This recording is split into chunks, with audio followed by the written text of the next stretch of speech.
Okay, so this is Senate Appropriations, and we're starting up again, and we're taking up Bill H360, which is the broadband bill. It is a bill that we anticipated coming our way. Senator Cummings and I had discussion, so we have the money in the budget, which is actual 100 million appropriated this year, plus an intent for an additional 50 million. Knowing that with additional federal money and the fact that only half of the ARPA money is being spent, there may be a need for more money to get us to where we want to be. But at least 360 is the start for that.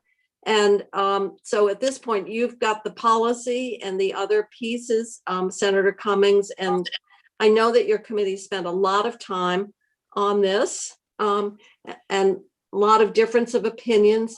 And so I wondered if you could just brief us quickly, and also, is the appropriation still in there? And there's an appropriation. There is an appropriation section, and let me find.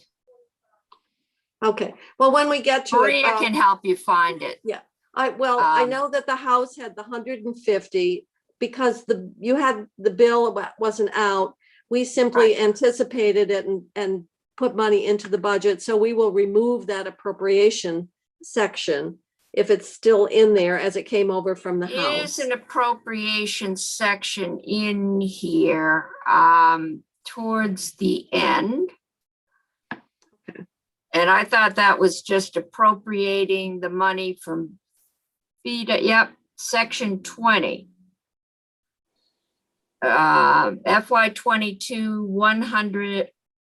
100 million from ARPA, State Fiscal Relief Fund to Vermont Community Broadband Fund. So it's a transfer. We set up the fund, we fund the board, the executive director, and have given the commissioner permission to hire an attorney and an administrative person to provide those services to the board and also to the department, because they're going to have to get some grants out this year. And then the administration will stay with, but they're all funded out of the ARPA money. Out of the 100,000? Out of the, out of the 100 million. Okay. And anything left over goes out in grants. So I don't know how we want to proceed. We have Maria on the phone. Is that correct? Yep. Yeah. Maria? I can't hear. Oh, she's muted. Maria, if you can hear us, you're muted. And now she's okay. Can you hear me now? Yeah. Okay. So I don't know. Okay. And do you want Maria to run through this and She can then run you through fill the in? bill better than I can. I left my folks discussing PPP with the tax commissioner. I'm a little nervous. Oh, all right. I know your time is really, pressed because you've had so many bills have converged on you. If you feel that you do need to get back to your committee, please feel free. I actually told them they could, when they finish, take a break until 3. But Okay. I think Maria can run you through the bill. Okay, that would be great. Our intent was we just used ARPA funds. And the one change we made from the House is we did not switch the present CUD Rob Fish. I forget his title, but he was hired and used connectivity funds to hire him. We kept him on, the House switched him into ARPA funding. There was some question about whether or not he might want to transfer. The connectivity fund is more secure. It's not going to end in 2 years. So we kept him in the connectivity fund. That position will transfer to the board, plus the whatever positions they've just gotten the Northern Borders grant to hire some financial folks, they will also transfer to the board. Okay, so I guess then we need to put what you're saying into some context. So Maria, do you want to run through then what this bill does? I'm gonna go do something, but I'll come back if you have any other questions. Okay, thank you, Anne. Okay. So Maria? Yep, I would be happy to do that. And I think Chrissy has a section by section summary. That might be the Yeah, so I was easiest way to wondering if kinda- you had a document. So that would be great. Yeah. Thank you. Yeah. Chrissy, would you mind pulling that up? No, I'll pull it right up. On the committee Great. page. too. You can't, but you can't see it, can you, Maria? Oh, I can actually see it. So if you don't want to share screen, then you just want to pull it up it's on your committee page under my name, then we'll just work from our individual. It's fine. I just thought you were only connected by phone. I am. I have an iPad with the document up. So I will do whatever works best for you. Okay, we've got the document up. Why don't you just go right through this summary document? Okay. Yep. So I'm not going to go through in detail section 1. It's the findings and intent, and there are about 5 or 6 pages of findings describing the work that the state has done in broadband for the last several years at least. Mhm. But the primary intent is you have this availability of federal funds. You've appropriated $100 million, and what you're doing is establishing a vehicle to allocate and disperse money as quickly as possible within the time constraints of the federal law. There's a new fund, and then there's a board that will oversee those disbursements. So we'll start going through section 2 is the governance. It defines the structure of this new entity that will be in charge of allocating all of the money. So we'll probably spend the bulk of the time going through that, just so you understand what that structure is. I don't think I've pretty much described the purpose already, so I think that's probably pretty clear to you. And if you're interested in some of the terms that I use, there's a definition section. So to the extent I may reference providing broadband to unserved and underserved areas, those terms are defined in terms of the bandwidth or the speed of the service.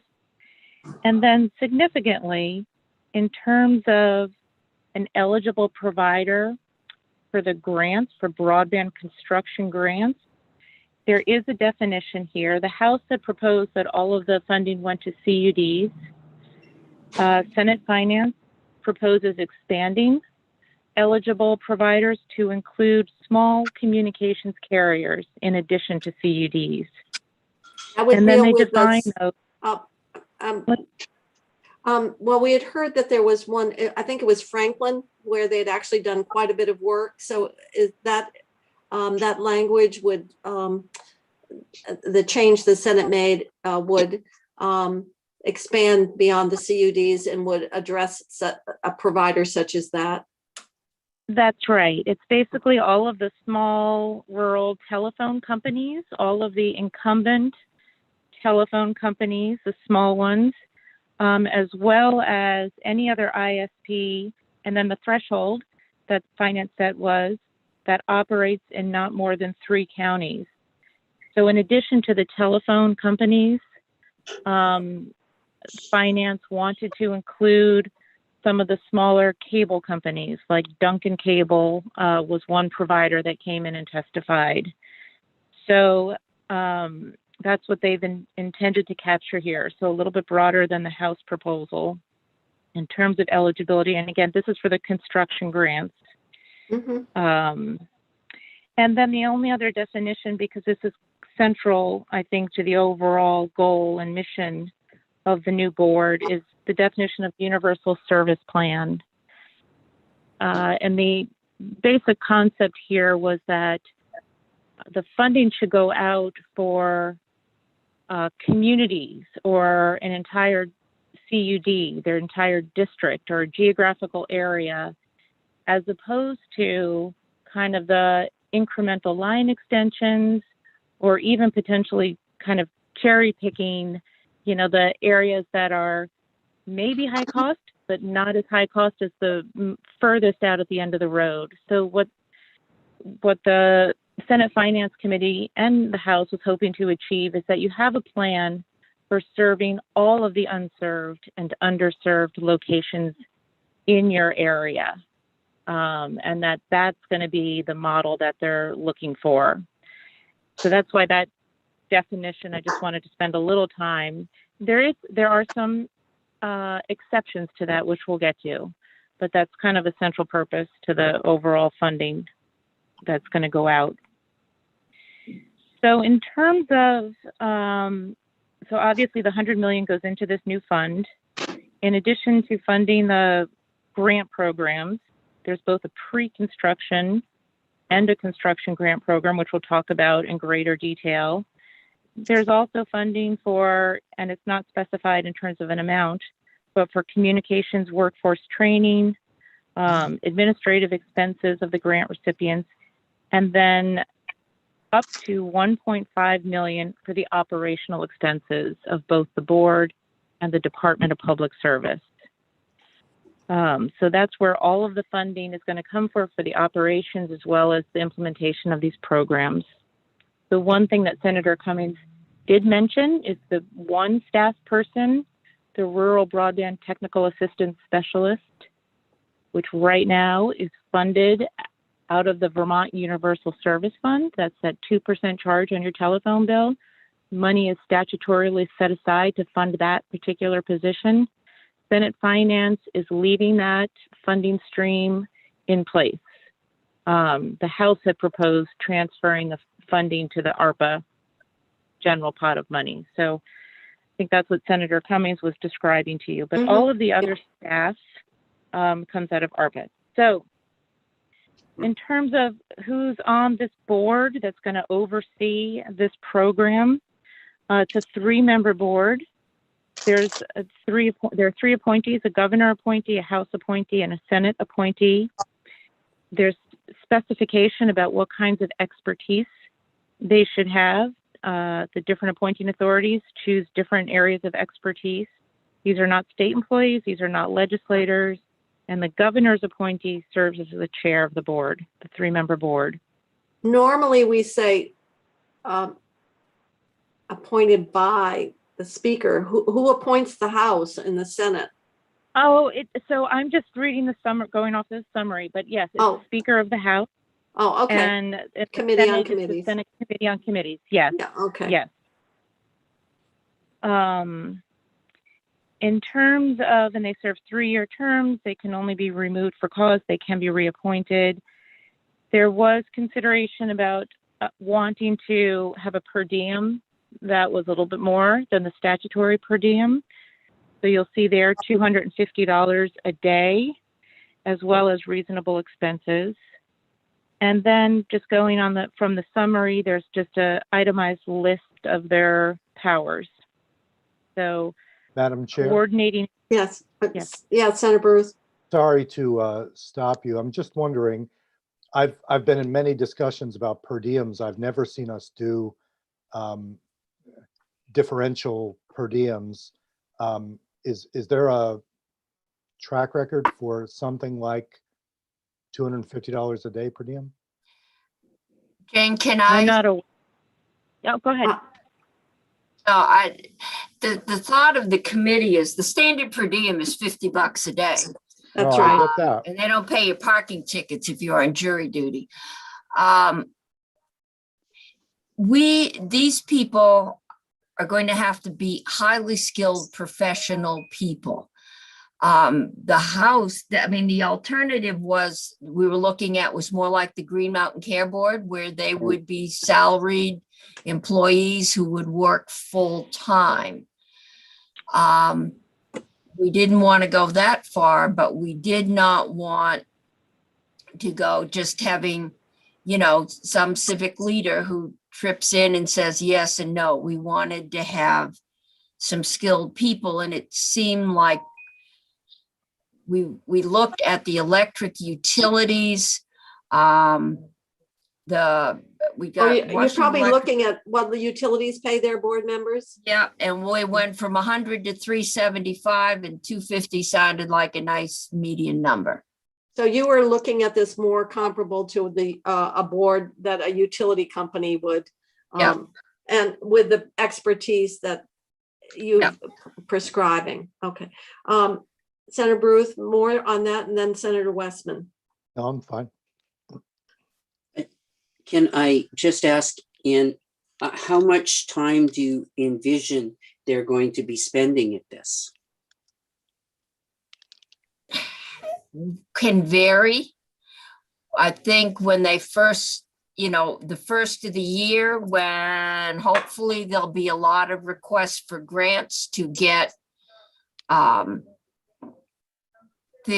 things out the door, the grants out the door, so they can build, that they might have frequent meetings. Once the granting's out the door, they might not meet more than once every month or so. What we hope to do is give them a budget, tell the director, you got to live within the budget, and that's it.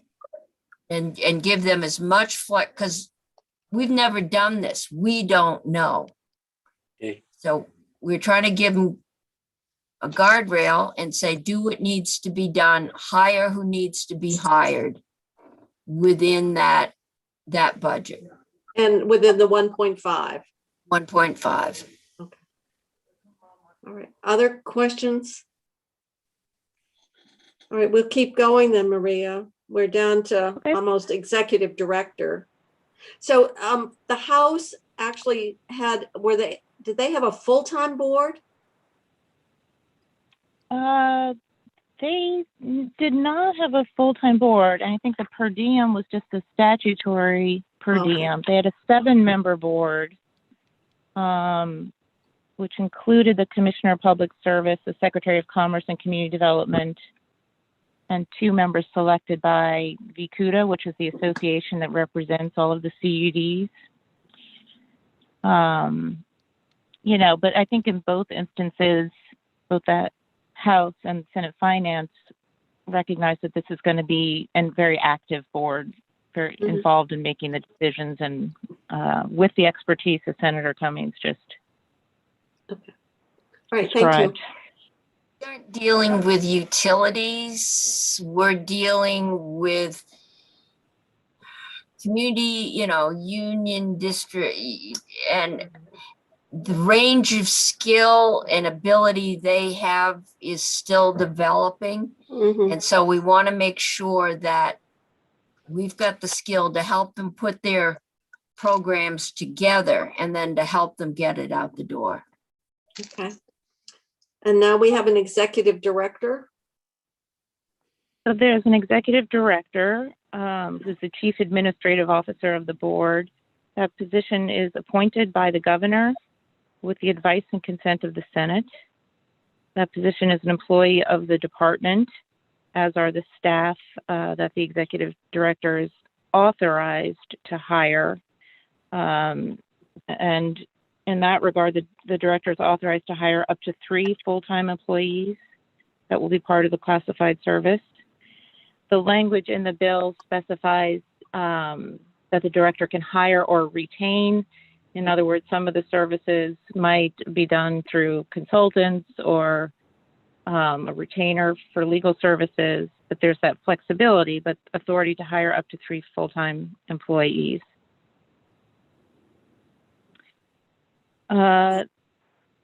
Then in terms I of the need to actual, go back to committee. If you need me, text Faith and I'll Okay, thank you, pop Ann. back here. Okay. and maybe just one of the other things for context, if any of you are familiar with the Clean Energy Development Fund, We are. that was used somewhat as a model for this structure, where you have an organization where the staff is embedded within the and can rely on the department for administrative support.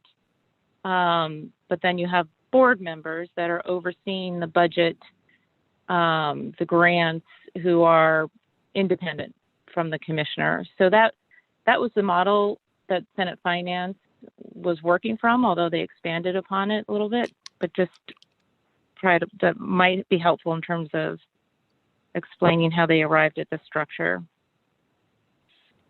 So in terms of the grant programs, there's a broadband pre-construction grant program. This is specifically for just CUDs.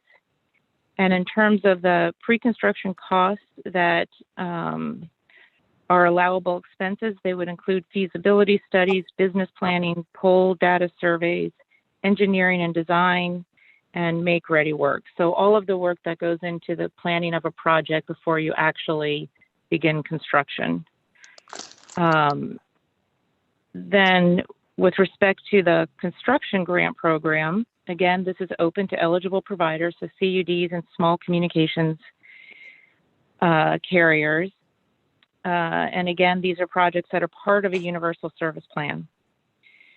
So what Senate Finance wanted to do was establish a list of priorities that the board can use in evaluating different proposals that come in. And they look at things such as the ability to leverage existing private resources and assets. And in particular, they wanted to give a high priority to partnerships between a CUD and a distribution utility, an electric company. Oh, okay. Like we are seeing with Washington Electric and. Yep, Washington Mhm. Electric would qualify, yes. Also looking at things like demonstrating project readiness, compliance with net neutrality standards, supporting low-income or disadvantaged communities, promoting geographic diversity, providing affordable service options, and then including public assets that can be shared by multiple service providers and that can support a variety of public purposes. So those are all priorities that will help the board evaluate proposals. And And is then that, also, was that in the House version as well? so just looking at that list, the first 3 bullets are new that Senate Finance is proposing. The rest of those were in the House. Okay, thank you. The next section, the policies and standard grant terms and conditions, this is new. These were not in the House proposal. And this is really just wanting to get very clear guardrails in place with respect to things such as, payment schedules that ensure maximum accountability, industry accepted engineering standards that promote reliability, resiliency, interoperability, standards for recouping grant funds for any grant funded assets if a grantee materially fails to comply with grant terms and conditions, a prohibition on the sale or transfer of grant-funded assets without the written approval of the board, and then just ensuring project completion, obviously consistent with the federal law and guidance. And then you'll see reference there to the existing administrative bulletins that apply to grants and contracts for services and goods, just incorporating those provisions as well. One of the other things that Finance wanted to be clear about is that in reviewing the business plans of an eligible provider, really ensuring that the provider has a viable business plan, that they've really looked at engineering and design, labor needs and availability, and supply chain contingencies.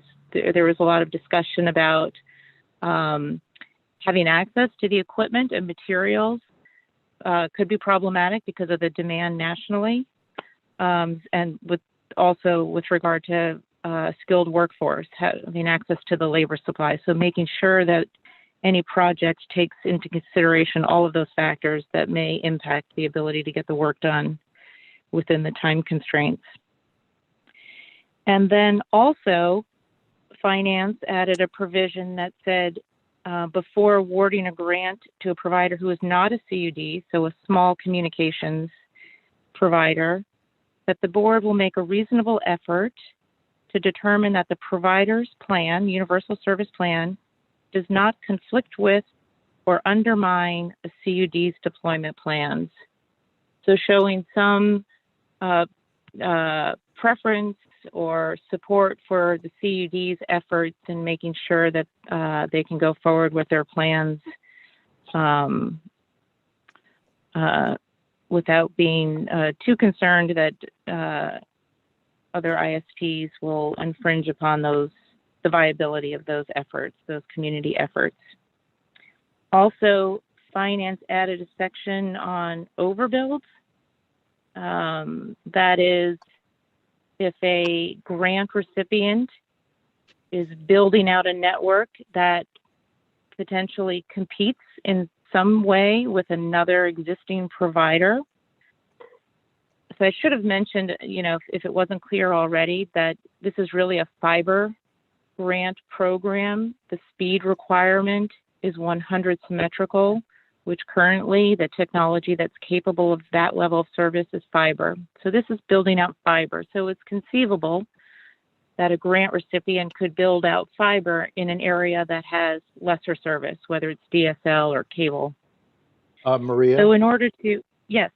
Just very quickly, is there any potential conflict between those two bullets, and was that part of the discussion? In other words, CUDs seem to be protected from conflict of another provider's universal service plan, but then the next one says overbuilds are allowed in certain circumstances. Is there any potential for conflict there? Yeah, well, I'm not sure that it's conflict. With respect to the overbuilds, a CUD potentially overbuilding a competitive carrier, they did try to strike a balance and say there are some limits, even on a CUD, of overbuilding. And so what the board would be looking at in order to approve a plan that has such competitive overbuilds is the project the most cost-effective method for providing service to nearby unserved and underserved locations, and ensuring that the board takes into consideration any known or probable service extensions or upgrades from the existing provider. So, there are limits. It's not like the finance committee wants the board to just be putting public dollars where there's already service, but recognizing that from getting to where there is service to the hardest to reach places, it might be most efficient to go where there already is competition, but that's okay. So that's the balance that they attempted to strike. Okay, thank you. Ultimately, yeah. So then that next bullet, what this is really getting at, where it says any ISP, so not limited at all, any ISP can apply for a grant that's not part of a universal service plan. So this might be a line extension if it provides at least 25/3 on or before December 31st of this year. And it's not in a geographic area of a CUD. So there was recognition of there may be some people who could very quickly get service. This is similar to the line extension, the temporary line extension program that you funded with CRF dollars. And you actually put an additional $1.6 million into that program as part of H3 15 or Act 9. So this is a similar opportunity to fund those. There's not a specified amount, and it's only for this calendar year. And what's different than the existing? And it says not in the geographic area of a CUD. Is Correct. there a CUD? Are there any? Are you talking about currently served? I mean, are you talking about? Is there a geographic area where there hasn't been a CUD formed even in its infancy? There are areas of the state there are towns, municipalities that are not part of a CUD. I Okay. believe there are 9 CUDs currently. EC Fiber is the only one at this point that's operational. I believe Central Vermont Fiber, maybe the Northeast Kingdom, NEK Fiber are, I've just heard so much testimony, but I think they're kind of on the cusp of likely to begin construction if funds are available. There are areas, I can't recall exactly where those What areas I was are. trying to understand, Maria, Sorry. is the provision not in the geographic area of a CUD. What does that mean in practice? If there's a CUD created but not operational, Oh, then it still wouldn't be permitted because correct. Yeah. Okay.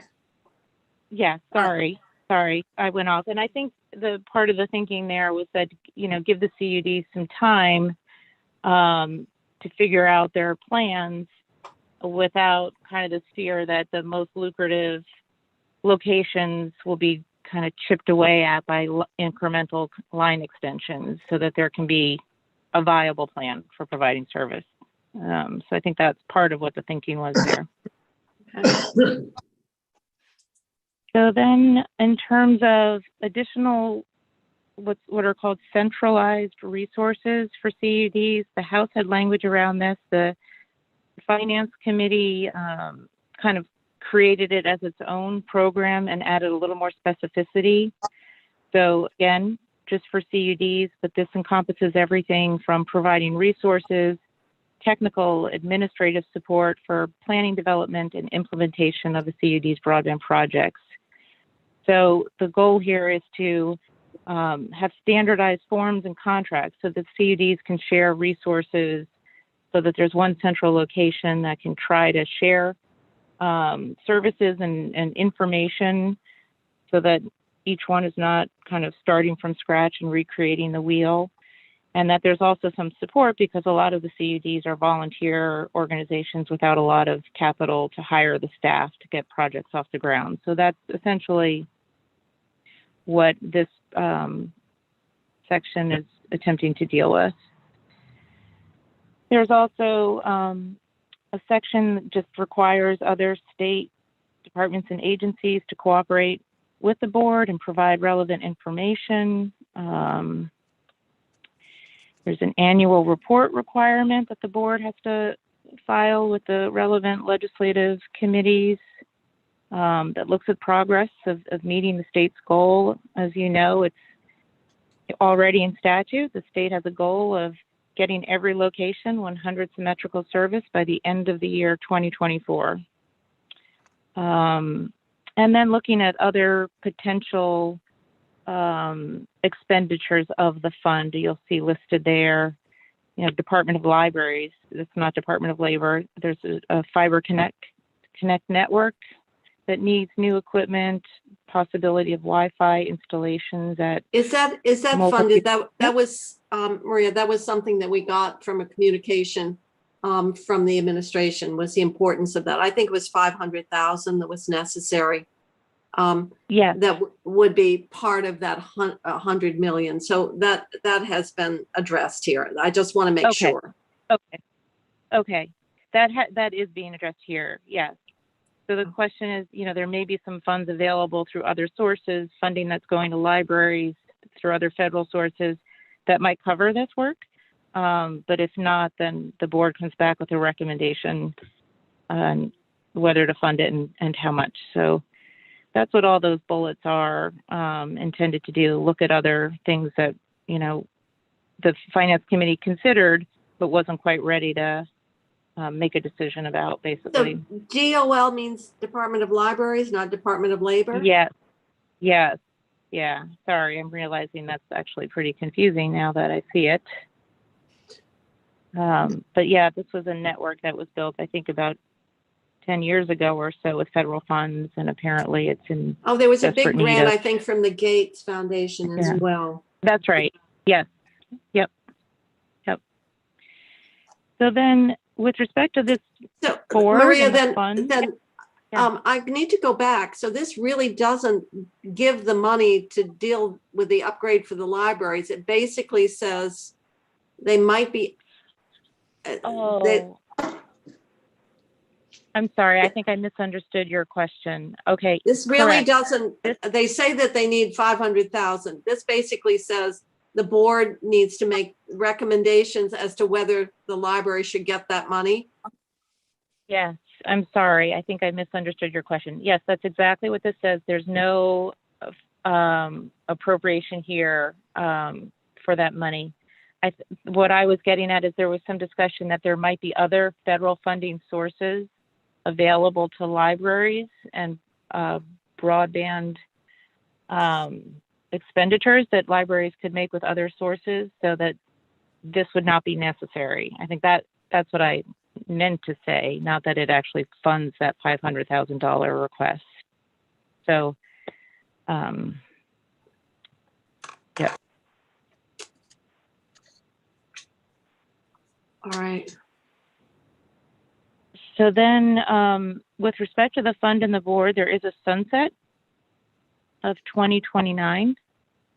In the final report, annual report that's submitted by the board to the General Assembly, it may include a recommendation for its continued existence if that seems appropriate. But otherwise, this whole program ceases to exist after July 1st, 2029. Section 3 is maybe the important, or what was one of the issues they tried to address, is the timeliness of being very clear that within 60 days of the effective date of this act, that the board should hold its initial organizational meeting, so that the appointments need to be made relatively quickly. And in addition, that the governor should have appointed the executive director.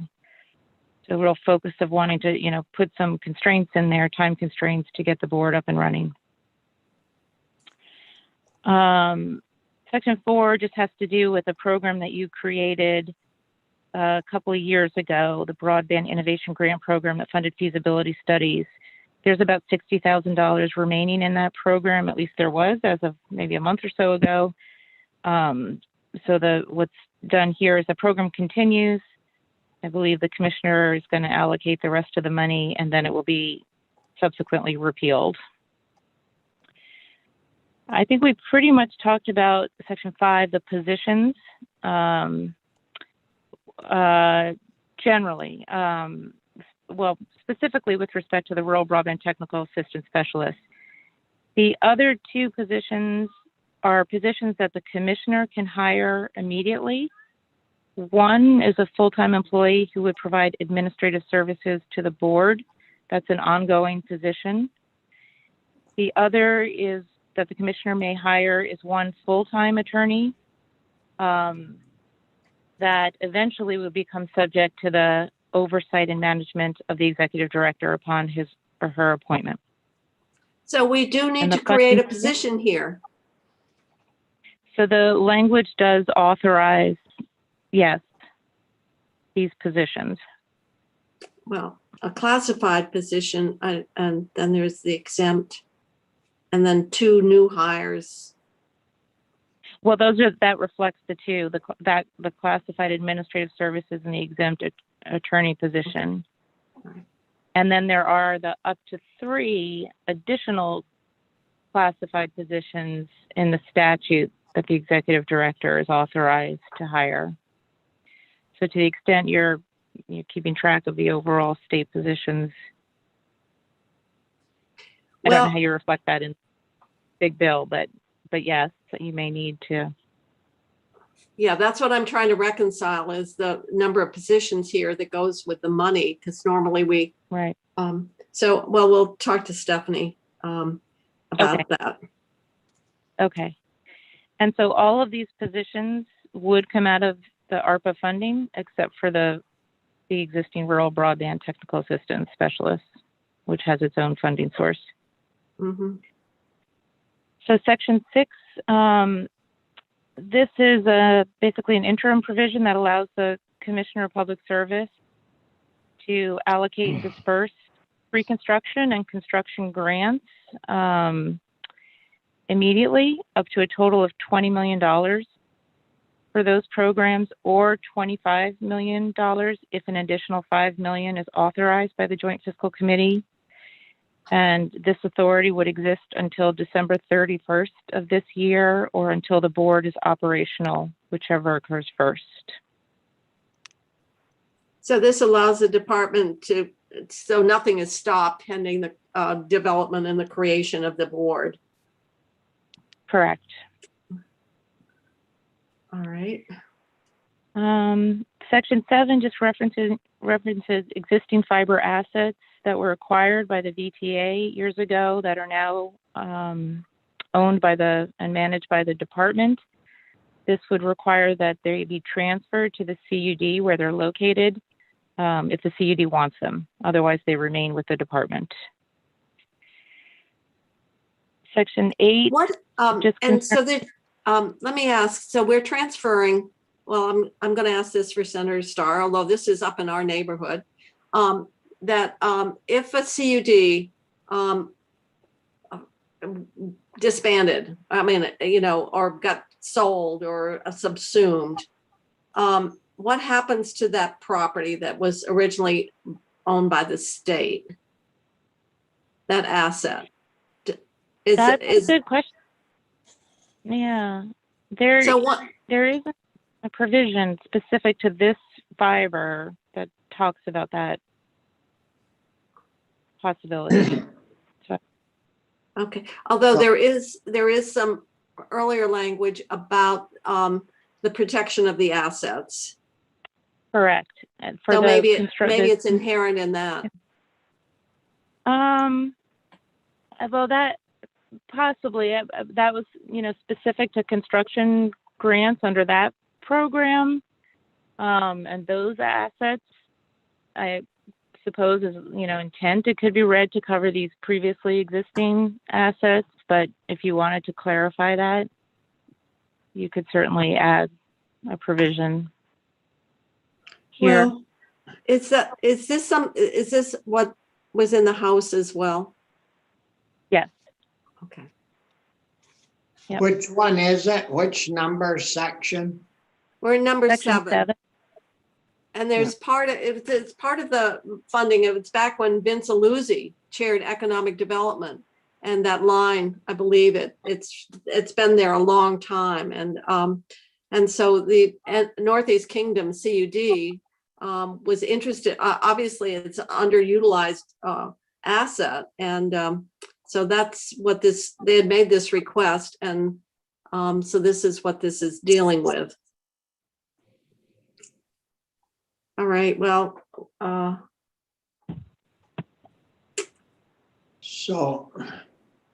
So that's owned by, the department owns that along with contractual arrangements. So maybe that's what gets protected and what that related contractual arrangement is. so how many? Right. Well, there. What is the value of that asset?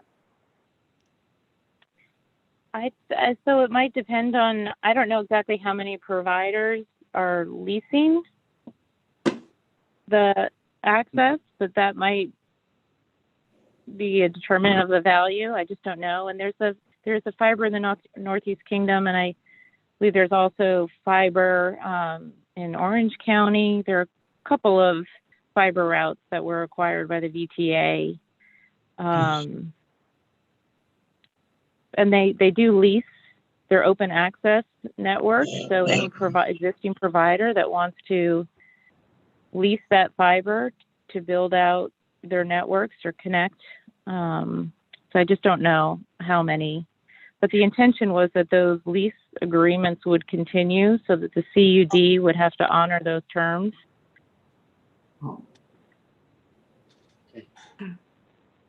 No. I know that's something that was requested, so this is what does it. Oh.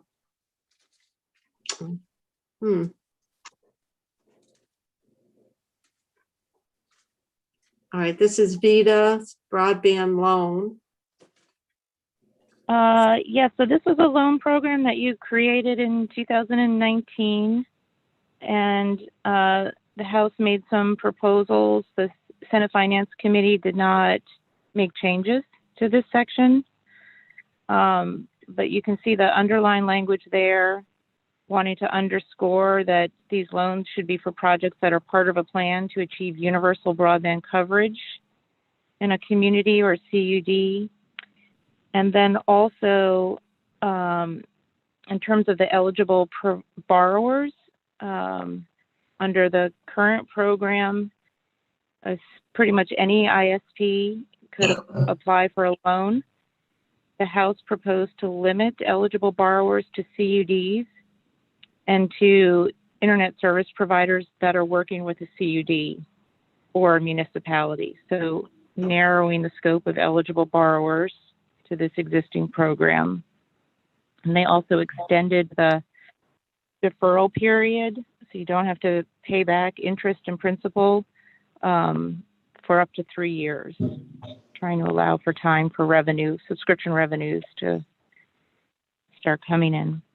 And also specifying that it's a revolving loan program.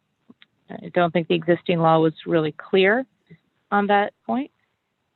So that I think there's $10.8 million available under this program. So that would continue to be lent out indefinitely.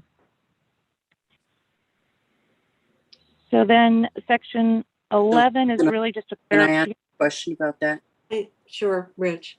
Was, so did you say that that language that allowed for something beyond the CUD was both in the House bill and in this bill? Yeah. No, I think the Yep. House Well- did not have it. I think it was, the Senate did it. Well, For that's the- what, for the go ahead. for this loan, so for this Vida loan program, this is all Yeah. basically the House proposed language. Finance did not change this. Okay. So if a municipality had contracted with someone that's not a CUD, they're eligible for the loans. That's right, with one qualification, and that's that they were, that municipality was not part of a CUD prior to December 1st of last year. Part of the thinking that went into this condition was wanting to encourage towns to remain in their CUD if they had already joined and not kind of go their own way. If they were So- able to partner with an ISP. Yeah. So let me ask a more specific. If you have a community that had is in a CUD, but they that community had already previously contracted with a private company, and they've kind of been doing two tracks. They couldn't borrow. So they have a contract. They've partnered with an existing ISP, and they joined a CUD. That's I correct. Okay. And they already have bonded and paid the private company.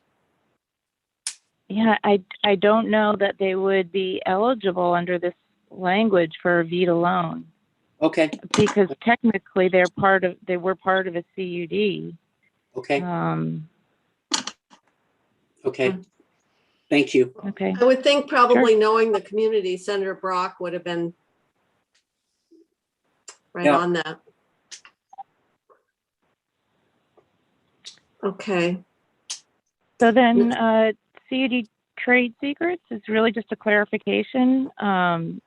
A CUD is a municipality, and if they have confidential business information, it is exempt from disclosure under the Public Records Act. There was some confusion about that this past year, so this is clarifying that the And that was in the existing House? trade secret- that was in the House. Mhm. Yep. Okay. Sections 12 through 15. This was in the House. the big change was, you'll see here that this is a property tax exemption for electric companies to the extent that they hang broadband, if they hang wires on their poles and then lease to a CUD, or a CUD working with an internet service provider, that they would be exempt from property tax. The issue here, maybe you're familiar with, Washington Electric Co-op Mhm. was really the biggest proponent of this proposal because they have access to low interest financing. So they can pay to build out the fiber networks. If they're then able to lease it to a CUD, they would not have to pay their property taxes. And the kind of policy rationale behind that was that CUDs themselves, if they built it, because they're a municipality, they would not be paying a property tax. So it's trying to encourage the build out, give a little bit of a tax incentive to fiber projects in unserved and underserved areas. And to access that low interest funding. And access, yes, yeah. Can I The big ask change, a Yes, Phil? ignorant question, but the ARPA money flows to municipalities? Is there any, I mean, for instance, school districts are in line for ARPA money, as are cities and towns. Are these CUDs in line? No, No. no, and our counties aren't either, and our waste districts are not Okay, as direct beneficiaries. The only way they could be is if the towns wanted to pool together and support in a collective way a regional need, like the same is true with the sheriff's offices, Okay. upgrades, or the county courthouses. So this type of municipality it's not included. Like a waste management district is a municipality, and then of course we have county government, but in Vermont all the money went to the towns. yeah, okay. What, if So- I may, what type of losses are towns gonna encounter with the lack of payment on the electric poles in the lines? yeah, so I think JFO has done a fiscal note, though just the one thing maybe to keep in mind is that this is only for new construction. So, it may be foregone revenue. That's the policy, For debate new that they had. new construction, there's not too many new poles going in other than to rich people's homes that want to build, way off the grid. And I'm more interested in requiring the utilities to let these lines be hooked to their existing poles. Yes, and that's actually what it's contemplated here. So this is mostly probably going to be fiber lines that are attached to the existing poles. But the utilities want no taxes, right? Correct. Not if it's constructed, if it's installed after July 1st of this year. That's what I want to know, is how much are towns going to lose in taxes on that they're receiving today? Well, it says constructed on or after July 1st of 2021. So we're talking about something constructed after July that's not part of the tax base, if that's how it's written, Maria. And then I think Yeah. Alice has a Yeah. question. I have a question in the same area, that if the lines are hung on the existing poles, which are presently being taxed, it seems like this will then eliminate that tax that's already there, even though you're saying that it's for the new construction, but it's going on old poles. So does that mean those poles are no longer going to be able to be taxed? So it's a great question. My understanding, and this is definitely something I'll need to clarify with Abby Shepard, who's our tax person, is that the exemption would not apply to the existing infrastructure, the poles. That's my understanding. It would only be the new wire. But I should absolutely confirm that that is what the language says. I think you should, but I'll tell you, if this came out of House Ways and Means, because years ago in some of the towns, Topsom and Orange, they had a big dispute over the appraisal of the poles and wires. And so I thought it was where it was new, but we need to be clear. Yep. Of course, and the argument is if the CUDs installed it, then it would be tax exempt anyway, because they're a Correct. municipality. So Yeah. I So- thought the utilities wanted to get in on this, and so they could string wire. that's Washington Electric, and that's what this is for. Well, what about Right. the Vermont Electric Co-op? They would be eligible too. But Well, If they but- lease to a CUD. Well, you guys, Rich, must have talked about this at your co-op directors meeting. How much are we getting skinned on this? well, you don't have anything on the polls now, so it's only things going forward. On the polls, right? Right. The existing pole will be still taxed. It will only be the hookup that is the fiber for the broadband that would be additional. Because right now for utility, we tax both the poles and wires. Yes. Right.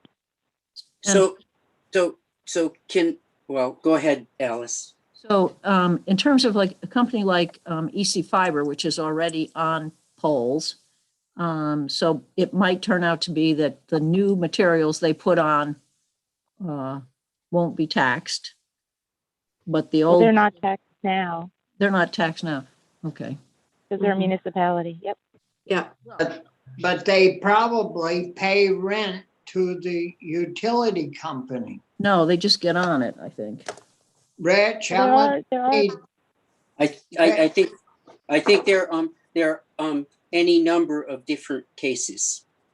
I think some it can be rented, it cannot. It all depends on the company and the situation between the two. See, those utilities, committee, they get up early in the morning. They have people working for them just thinking about ways of making more money and Well, this is I- very clear that it's only if they're leasing to a CUD or an ISP working with a CUD, primarily for the purpose of providing the broadband service constructed after July 1. So And- I can't imagine our tax committee didn't look at that pretty carefully, because I don't think they would, I've never heard that they would want a wholesale exemption of a tax exemption for current revenue that under current tax structure. But Well- if there, I would think Abby Shepherd would have done a fiscal note on that. okay, if we can get Yep, that Abby's cleared one. up, it would be great. I was But going to this say is- JFO did a fiscal note, so you'll be able to see there. Yeah, joint fiscal. But I obviously that's a tax policy. So this came over from the House. I know that. Well, and I would just say to Bobby that if the utility company is working with the CUD, what they would do is the utility company, you're correct, is not going to lose money. They would charge the CUD for the hookup and for the infrastructure. And what this does is it says to the CUD, there's no tax for the utility company on that hookup. So it should reduce the cost for those CUDs. Yes, I understand that, but they want to get the tax reduced on their poles. That's what I'm questioning. I think Every town right now gets a little bit of tax out of their utility companies for tax on their poles, and that's what I'm interested in is. Well, then I think we need to get the note from JFO, because if a lot depends on exactly the conditions under this and the extent to which how expansive this exemption is or is not. So we can get that. We're into the jurisdiction of our tax committee. So one would hope and one would think that they would look at it pretty carefully, that they were not, because we're talking about exemption from state and local. Yeah. But the other argument that's been used is, if the CUD did it themselves, it would be tax exempt. So we just need to be clear before we, I just can't believe that it would be ending up and opening the door to utilities being exempt from their poles and wires from taxation. Right. Because it's millions of dollars. Right. I totally agree with that. So we'll get the fiscal note. Probably Graham did that. So we'll go on to section 16. Mark Sure. did the fiscal note, and I'll have Chrissy send it out. Who did it? Was it Great. Graham? I think Mark Mark, and Graham, well- but I think Mark did this piece of it. Okay, thank you. So the next three sections, 17, 18, and 19, 16, 17, and 18 are all communications workforce issues. One is the Department of Labor doing a needs survey in the communications sector. They had requested a small appropriation. I think they're intending they can pay for this mostly with federal funds. There's also an incumbent training program. This program has already been established. I believe there's kind of a demonstration program that's been created by Vermont Technical College in consultation with DOL. So the ask here is for additional money from the existing training fund. So it's not ARPA funded, but just the authority to use some of the existing training fund dollars to support this program, which basically provides upskills for the communications installers and technicians. And then there's an apprenticeship program that they're looking to establish, working with broadband employers. Section 19 concerns utility pole easements. So utility easements that are on private property. There's some ambiguity with respect to some easements in that they don't necessarily cover broadband service. They recover utility uses, maybe electric, maybe telephone. It depends on the easement. What this proposal here does is specifies that for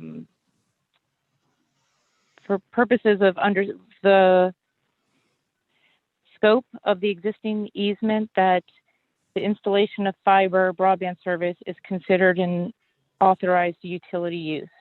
So it would fall within the scope of an existing easement.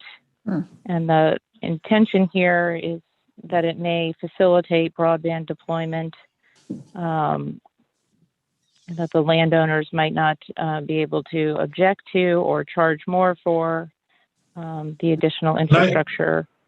Let me ask you a question about that. Would that Sure. include cell service? No, this is just for fiber. Yeah, but some people are now getting there. Just for fiber. Okay. So Yep. you still haven't solved that problem. No, This is ridiculous. We're going to spend $100 million and not solve our cell service. And that's another detriment to our, that's just my opinion. But I think it's a huge detriment. I don't think people realize how bad our cell service is. I was down in Shaftesbury this morning, and I could not have hooked on to my committee meeting because there wasn't enough cell service. So There was some language, and I don't know if it was in the governor's proposal, that did set aside money for planning, and included in that was the cell. yeah, I think that's, personally, I Sometimes understand with- the need for broadband, but if you're gonna have people move up here, they want to be able to communicate. They don't have to want to go over to the highest point in their property and climb a ladder up to the roof to use their cell phone. The You big mean- problem with cell phones are cell towers. I there- understand that, but there- when we've got all this going into broadband and communication, and I understand and I support that, but I still think we should be embarrassed. I mean, started with like, I remember Shumlin promised it everywhere. I get better cell service in Puerto Rico than I do in Shaftesbury, Vermont. Yeah, probably. Don't come to my house. But there was another provision, and apart from broadband, that had to do with planning, and the cell service was part of the governor's proposal, which was separate from the broadband one. Separate from the broadband bill. Yeah. Yeah. Mhm. Where did that go, Maria? Do you have that? It's not, I don't have the plan. I know it's posted under the commissioner's name, at least on the finance page. You're right, there isn't funding for mobile service in this bill. But the governors recommend, I believe it was $25 million towards mobile coverage in that proposal.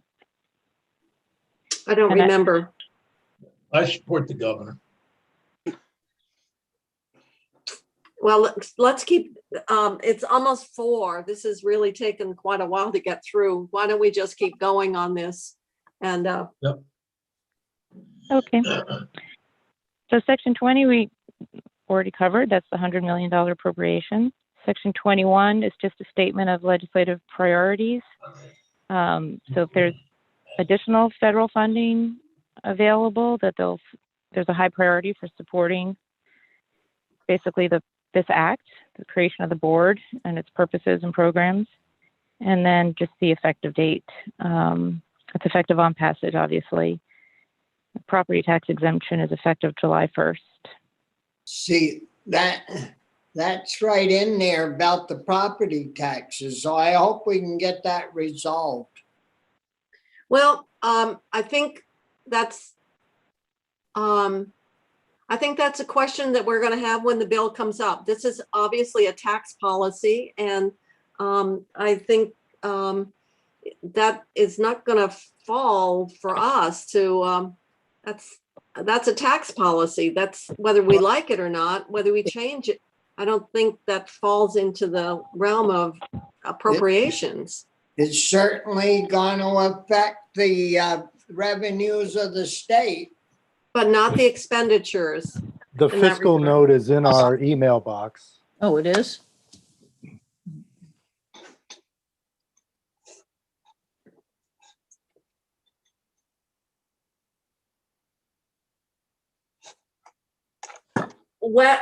Washington Electric estimated its total state and municipal tax liability on newly deployed broadband infrastructure would be $500,000 annually once universal access is achieved.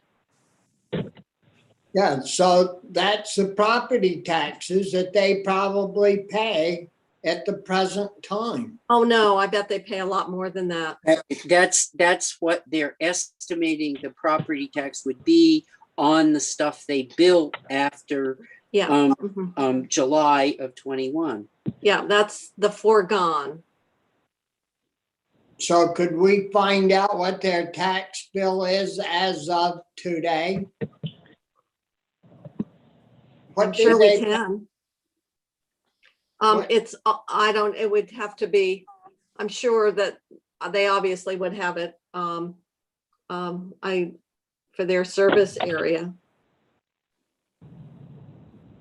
Because that, how could they save $500,000 in the next year on their lines and taxes? I mean, What it says is they've estimated that this is on its newly deployed. So that's the critical thing. Newly deployed would infrastructure would be 500,000 annually once universal access was achieved.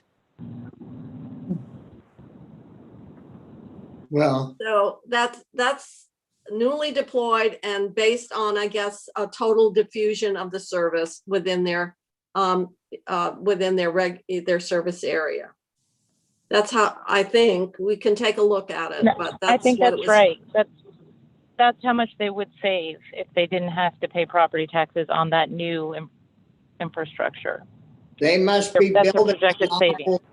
They must be building an awful lot of power lines. It's all I got to say is if they're gonna save $500,000 on their property taxes on the new lines they're installing.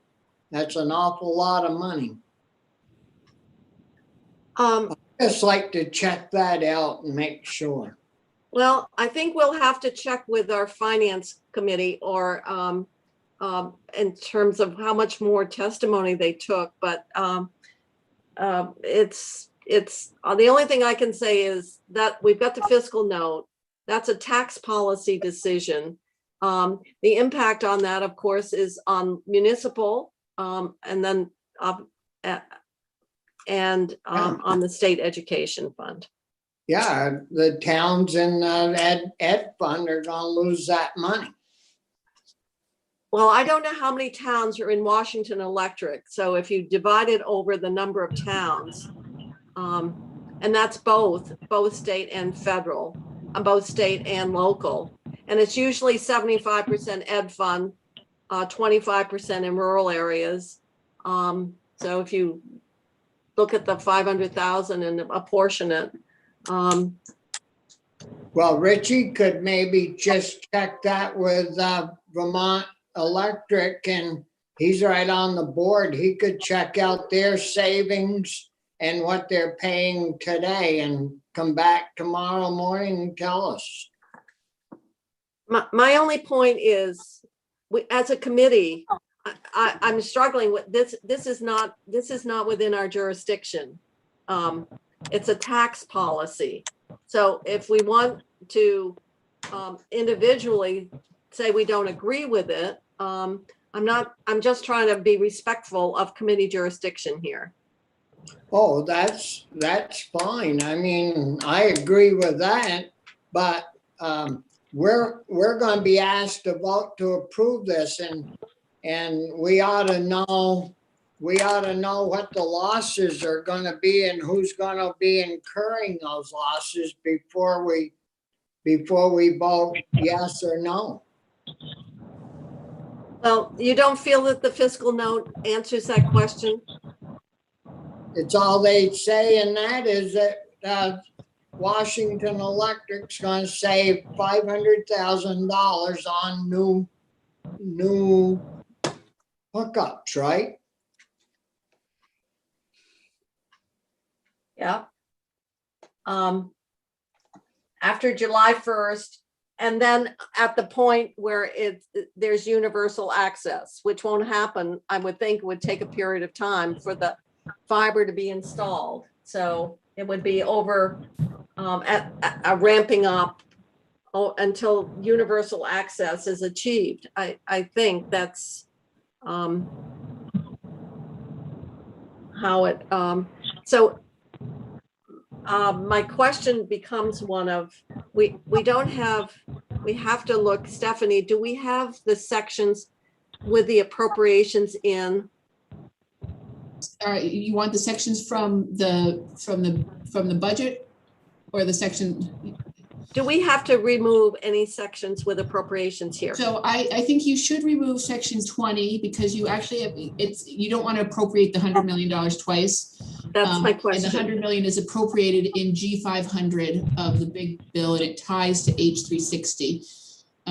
So what you want to do is actually, when in the conference for the budget, we just need to keep it aligned that it will be for the broadband pieces in the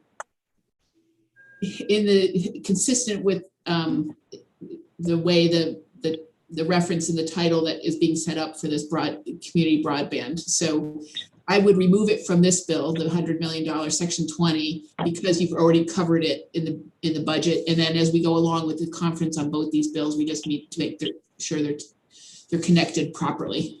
Yeah, well, so we do need an amendment to remove that appropriation because it's already traveling in the budget. Yes. Okay. Okay, I can work on that, or Stephanie can work together. And I think I think you just strike that section entirely for the. Yep. I move we strike that section entirely. Okay.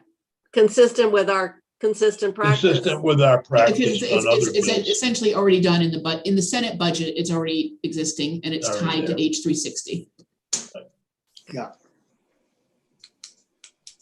And then, What is it, section 20? yes, I move we strike section 20 from the bill and renumber. If you need a second, I'll second that. okay. Then we have to move the bill favorably if we're amending it. So do we, and I can't answer the question about the overall tax impact on the newly installed hookups as it would relate to the lost or foregone revenues. I'll move the bill favorably as amended. Okay.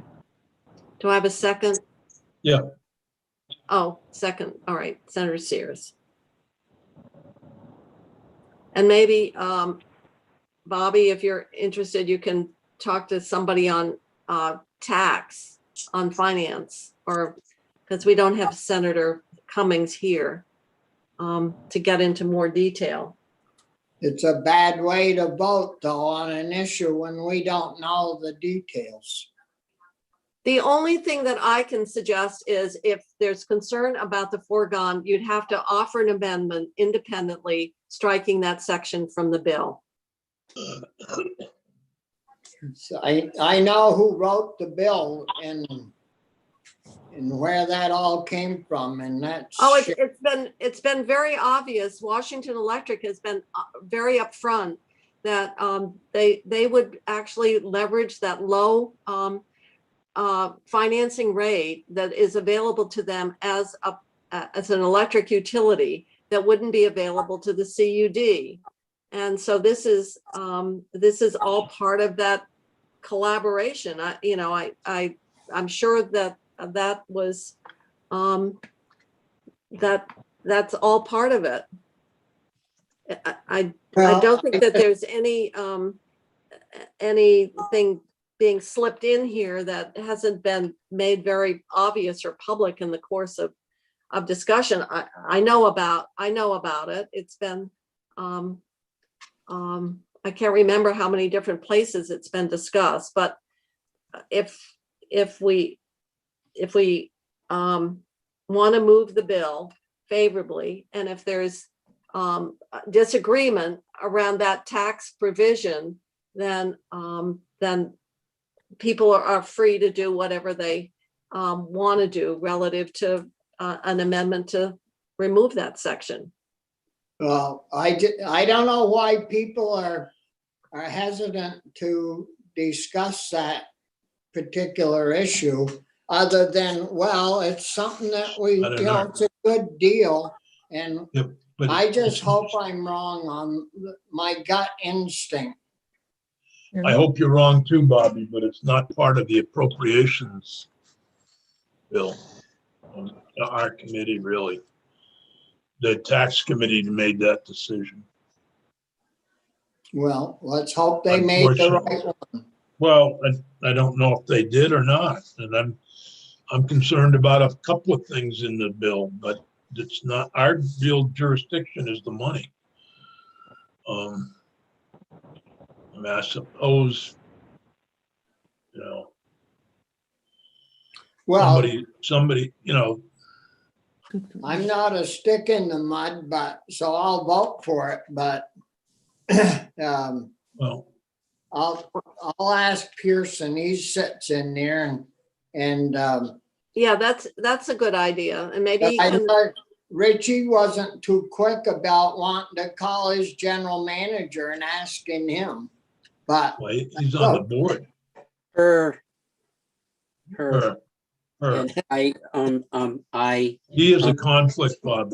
I did text to find out what the co-op pays for property taxes and what the, in total, but this will not affect what they're paying presently in property taxes. It's well, only that's good. it's only going forward. Madam And- Chair, yes, we stopped shy of you calling asking the for vote. a I know. vote. Uh-huh. So just checking. I didn't whether- think we thought the clerk wasn't ready, so we just kept talking. So, Oh, no. So we have a motion to move the bill favorably as amended, and the amendment would be to strike section 20, which is the appropriations section, because we've already done the appropriation in the budget. So unless there's further discussion, I'm going to have the clerk call the roll. Hearing none. Senator Ballant, Yes. Senator Baruth, yes. Senator Nitka, Yes, Senator Sears, Yes, Senator Starr, Yes, Senator Westman, Yes, Senator Kitchell, Yes. 700. All right. Who, Public Service Department? What section of the budget is that? I just happen to have it right here. Public Thank- Service, Senator Starr. oh, oh boy. boy, I'm gonna be sick on the floor with this. Say, well, I'm gonna I got- ask you questions about the property tax in the bill.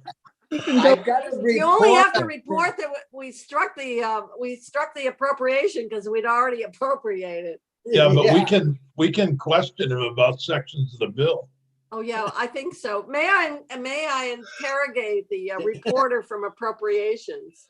Now, how Oh. much will that cost the state of Vermont? You know, It's- we can couch it so it's an appropriations question. I'm glad that I voted yes on this. At least I can report it. Yeah, huh. Maybe you want to change your vote so you don't have to report it. Well, if I find out something different than what you've all told me. No, that's, I'm only reading from the fiscal note. That's all I can tell you, Senator Starr. All right, Yeah. so we will have, Senator, you'll confirm it with Senator Bloomer that we've moved with Secretary Bloomer, that we have moved the bill out and you're the reporter, and the vote is 700. Yes. yeah. Chrissy will send me a note in a bit. Just because you're the reporter and we voted it out, doesn't mean that you have to love everything. Well, you no, don't. I do Or like even it all. anything. I do like all the bill. It's very important, but I have a question on that one section. I Yeah, think we should ask you the question. That's right. How is it going to impact the monies of the state of Vermont? It isn't gonna have any impact on the monies of the state of Well, it have Vermont. an impact on the ed fund, wouldn't it? Impact on the ed. Yes, that's right. mhm. But anyways, I'm going to ask you that, Bobby. But the answer is none until July 1st. yeah, won't have any impact. Until July 1st. Oh, All right, Chrissy has Chrissy, that. you've got your hand up. Yep, I just wanted to alert Senator Starr that I can't, I won't be sending the email until I get the amendment from Maria. but I will alert Secretary Bloomer and Vanessa in the office that it will be coming shortly. So if you could keep your eye on your email, Senator Starr, or else I'll send you a text when you're ready to confirm it with the Senate Secretary's office. Yeah, just send it email and I'll just put the By all. report that we voted out and what the vote was. And Okay, yeah. so it should be coming shortly. I'm working with Maria. And thank you. I think that's the only bill we have at this point.